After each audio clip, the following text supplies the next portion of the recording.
Buenas tardes, Mabel Renfer, mis respetos, saludos a la audiencia, gracias por los conceptos. Gracias, doctor. Contame un poco una cosa. ¿Es así? Porque leí en las redes sociales esta manifestación tuya y al no hacer un medio oficial o al no ser un medio tradicional, pues uno a veces no todo lo que es existe y no todo lo que existe es en las redes sociales. ¿Es cierto que estamos atravesando o que para tu concepto estamos atravesando una especie de recesión económica por esta interrupción de la cadena de pagos? Creo que es mejor, Mabel, decir lo siguiente, que el crecimiento que tenemos es altamente desigual. Estamos estimando que el Producto Interno Bruto este año va a crecer del 13 al 14%, pero eso se concentra solamente en algunos sectores privilegiados de la economía y en algunos estratos poblacionales que están en la cúspide de la pirámide social. Los sectores económicos y las empresas y los productos favorecidos por este alto crecimiento desigual son los cereales, específicamente la soja, la ganadería, específicamente la carne vacuna, pero no solamente productos de exportación, también hay algunos sectores, subsectores, empresas y productos locales que están teniendo mucho éxito, como por ejemplo las empresas de telefonía móvil, el supermercadismo, algunas empresas de construcción, etcétera, porque el listado sería largo. Pero lo que tenemos que saber es que ese crecimiento desigual puede ser contraproducente porque se concentra solamente en muy pocos sectores y subsectores, muy pocas empresas, muy pocos estratos poblacionales. Hay una parte importante del aparato de la producción y hay una parte importante de la población que no solamente no tiene ningún crecimiento alto, como se está diciendo, sino que están con graves problemas de existencia. Existe todo un listado de empresas que están aplicando severas medidas de racionalización. Eso significa tener que, por ejemplo, despedir mano de obra, cerrar algunos departamentos de la empresa y en algunos casos extremos incluso suspender las actividades de toda la empresa hasta nuevo aviso. Y en algunos casos aún más extremos, que tengo constancia de que existen, las empresas deciden cerrar y dedicarse a otras actividades, ¿verdad? Bueno, en ese contexto de crecimiento desigual, creo que es sumamente importante, además, señalar que hay algunos factores que son todo un frenazo para que el crecimiento económico sea un poco más equitativo. En primer lugar, hemos asistido en los últimos meses a una caída en el consumo.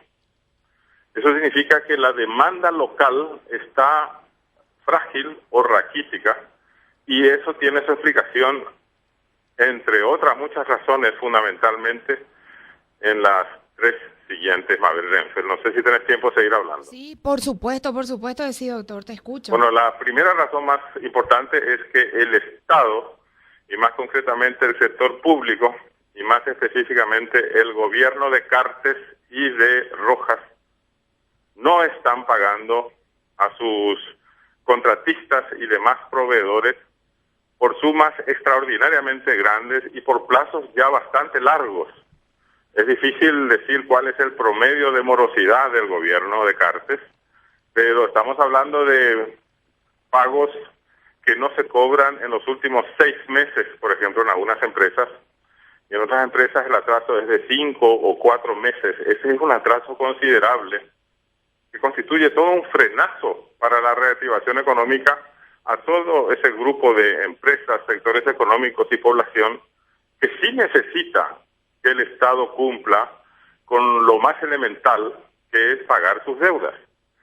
Este frenazo a la reactivación de esos sectores se puede solucionar fácilmente, por eso es que no entiendo que no estén poniendo manos a la obra.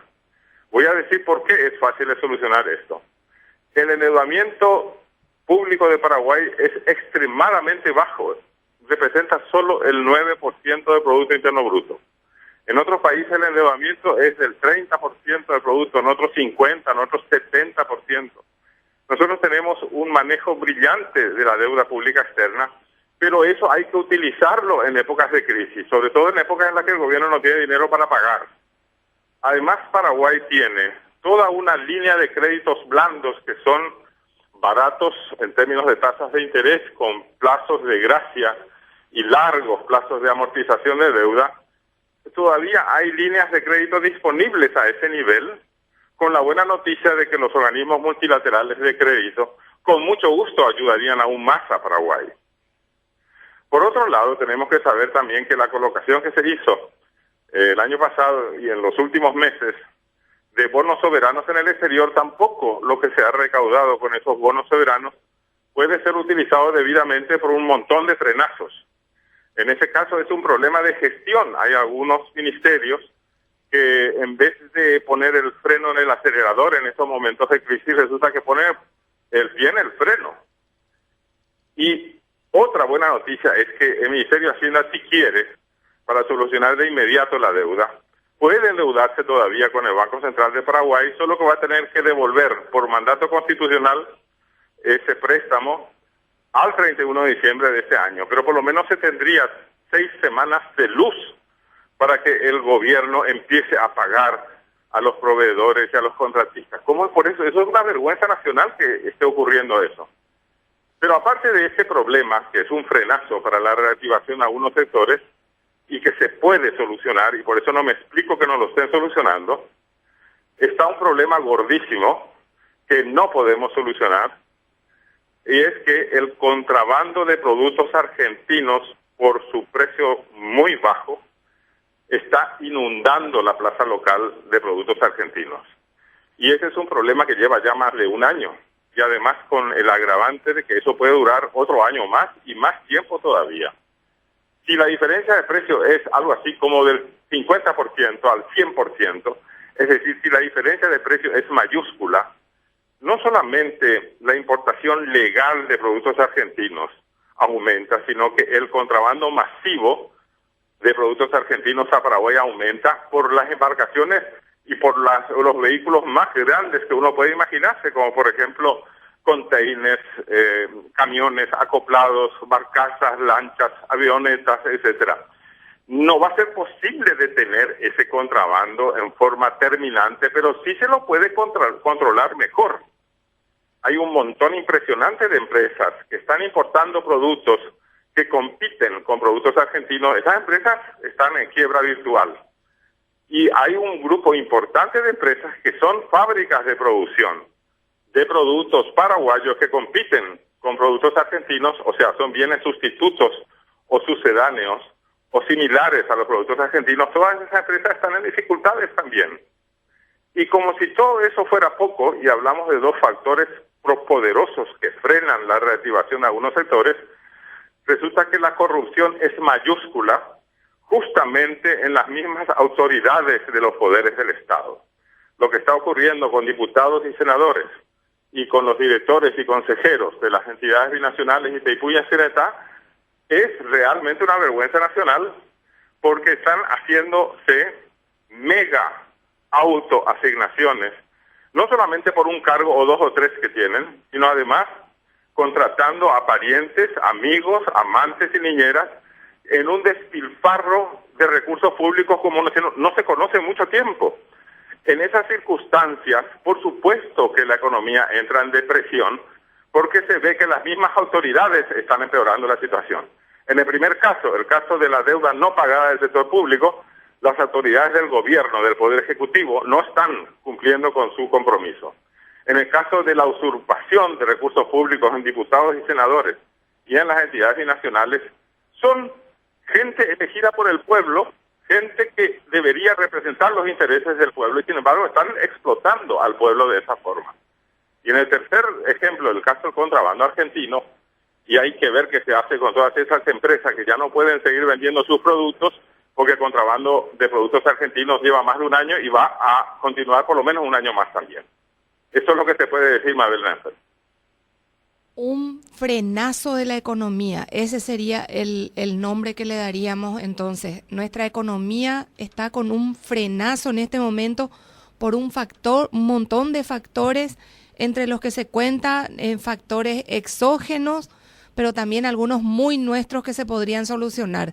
Este tema... Exactamente, el primer frenazo, el más poderoso y el que no se entiende que ocurra, es la deuda del sector público con las empresas privadas de construcción y de otro tipo de proveedores. Son proveedores de bienes y servicios que no están pudiendo cobrar, están todos desesperados. Pero doctor, dicen que no hay plata, o sea, ¿de dónde van a sacar si no hay plata? Vos lo que decís es endeudarnos, tomar algún préstamo y pagar esas deudas. Y yo señalé 3 puntos que se pueden hacer de inmediato. Ajá. Utilizar más los créditos blandos que están disponibles. Sí. Contratar otros créditos blandos para tal o cual tarea. Lo que pasa es que eso lleva tiempo y hay que moverse, ¿verdad? Sí. Para pagar mañana o la semana que viene se puede endeudar el Ministerio de Hacienda más todavía con el Banco Central. Eso es legalmente posible. Solamente que tiene que devolverse dinero de aquí a fin de año. Y de aquí a fin de año se pueden arbitrar esos préstamos blandos de los cuales estaba hablando y también mejorar la gestión de algunas reparticiones públicas que parece como que están de vacaciones. Parece como que están de vacaciones realmente. No, hay otra palabra para decir. Doctor, me diste una pincelada muy interesante y pintaste un panorama que cuando menos me inquieta. Ojalá que a nuestros administradores también les inquiete. ¿Usted cree que ellos están realmente dimensionando esto que estás diciendo? Yo creo que al más alto nivel el presidente de la República y el ministro de Hacienda no son conscientes del gran perjuicio que están infligiendo a la economía privada con su actitud de no pagar las deudas que tiene el sector público al sector privado. Se pueden conseguir recursos de inmediato para hacerlo y podemos con eso hacer que no caiga más el consumo interno, que es lo que está cayendo, o que no se frene más la demanda interna, que es lo que está ocurriendo. Con solo ese primer factor que se puede solucionar rápidamente, se detendría un balón de oxígeno para la economía y sin embargo no lo están haciendo. Mi respeto, doctor Rodríguez Silvero. Gracias, señor, por este tiempo. Ha sido un gusto. Igualmente. Adiós.